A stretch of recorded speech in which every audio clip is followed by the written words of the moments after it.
L'équitation Alexander, c'est le podcast des cavalières et des cavaliers qui veulent monter juste, sans force, sans raideur, sans stress. Le podcast pour monter fluide, avec grâce, avec tact, attentif à vous-même, connecté à vos chevaux. Foulée après foulée, saut après saut, transition après transition. Ce podcast vous est présenté par Véronique Bartin, instructrice d'équitation et professeure de technique Alexander, et par Jean-Pierre Tiffon, coach et préparateur mental. Ensemble, nous vous donnerons des conseils, des trucs, des techniques pour mieux fonctionner avec votre corps et mieux fonctionner avec votre tête, et ainsi mieux respecter le physique et le moral de vos chevaux. L'équitation Alexander m'a permis de prendre conscience de mon corps, de comment fonctionne mon corps, et finalement ça me sert tous les jours, pas qu'à cheval, dans mon quotidien. Je me rends compte de tous mes gestes, de la façon dont je les fais, la façon dont je me tiens. Mon cheval fonctionne mieux, vu que je fonctionne mieux moi-même. Moi, avec Véronique Bartin, j'ai pris conscience d'avoir la possibilité de stopper mon action dans le mouvement, à cheval, afin de prendre du recul sur la situation pour trouver une solution adéquate. La puissance de mon dos. Je me rends compte qu'il est hyper puissant, que je peux arrêter un cheval rien qu'avec mon dos. Quand une émotion m'arrive, de prendre un petit peu de recul sur les choses et réagir différemment. À mon sens, l'équitation Alexander est l'école de la perfection. Et maintenant, place à cet épisode d'équitation Alexander. Comment vous donner des objectifs pour une séance à cheval ou pour une épreuve de compétition ?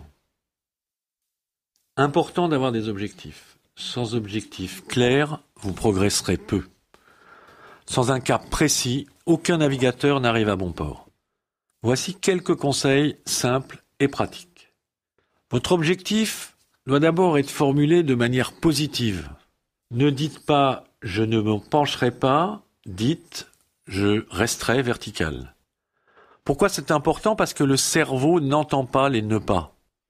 Et si vous dites « je ne me pencherai pas », le cerveau garde en tête « penché ».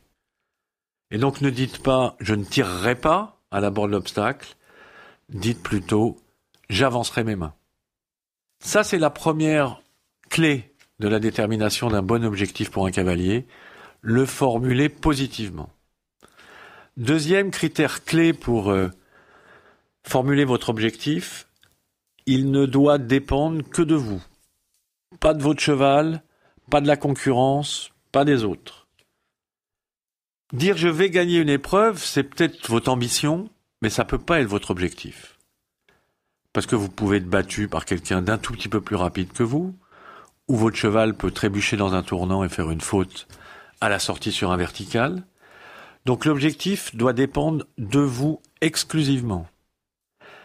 Pour atteindre ce sans faute, pour être éventuellement au prix, éventuellement pour gagner l'épreuve, à quoi devez-vous faire attention de votre point de vue ? Est-ce que vous devez serrer vos tournants ? Est-ce que vous devez garder votre verticalité ?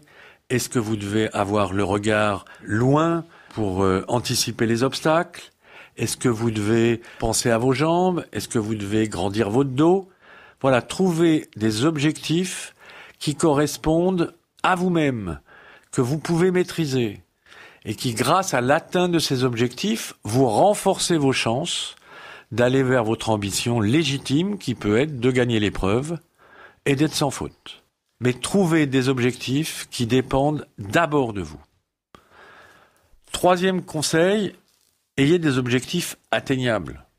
Si vous décidez de faire les Jeux Olympiques de 2020, c'est trop tard. D'abord, ils ont été repoussés à 2021 et vous n'en avez peut-être pas le niveau.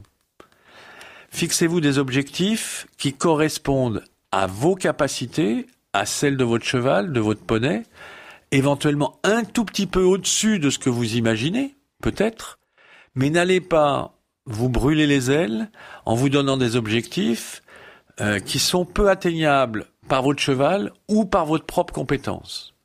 Parce que là, vous allez vivre des moments très désagréables et qui risquent de vous faire régresser. J'ai trop vu d'élèves qui, ayant réussi sur 115, 120, 125, attaquaient les 135. Et là, comme un château de cartes, ça s'effondrait. Ils perdaient confiance en eux. leurs chevaux perdaient confiance en eux. Donc ayez des objectifs atteignables. Ça peut être de mieux serrer mes tournants pour éviter le point de temps dépassé. Ça peut être de garder toujours un tempo régulier. Voilà, ayez des objectifs atteignables à votre mesure. Discutez-en avec votre coach si vous en avez un, pour ne pas vous mettre dans le rouge. Ça, c'est le 3e conseil. Le 4e conseil, c'est que vos objectifs ne sont intéressants que s'ils sont mesurables. Si vous pouvez, à l'issue de l'épreuve, dans un débriefing, tranquillement après, vérifier que vous avez atteint vos objectifs. Donc la mesure, ça peut être une sensation que vous avez eue, ça peut être une vidéo que vous regardez. Si votre objectif est d'avancer vos mains vers la bouche plutôt que de tirer, eh ben vous allez voir en regardant la vidéo si vous avez atteint cet objectif. Si votre objectif est de serrer un peu plus vos tournants pour éviter le temps dépassé, ben vous allez pouvoir le vérifier. Si votre objectif est d'avoir eu les sensations du galop avec votre cheval, vous pourrez dire à l'issue du parcours, sur 2/3 du parcours, j'ai ressenti la galopade, le mouvement de mon cheval. Par contre, sur 1/3, je ne me souviens de rien. Donc, ayez des objectifs positifs qui dépendent de vous, qui sont atteignables et qui sont mesurables. Et en avançant pas à pas, objectif par objectif, vous allez construire une confiance en vous solide et durable. Pour en savoir plus, venez nous retrouver en stage chez nous, à la Bidauderie, ou chez vous, en région. Vous pouvez aussi approfondir en lisant chez Belin, l'équitation par la technique Alexander et le cavalier idéal. Vous pouvez nous retrouver sur notre site, méthodealexander.com, sur les réseaux sociaux, la page Facebook Méthode Alexander, Instagram Équitation Alexander et la chaîne YouTube Équitation Alexander.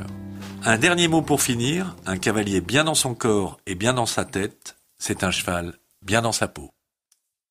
Le podcast Méthode Alexander, une production Éclat Agency.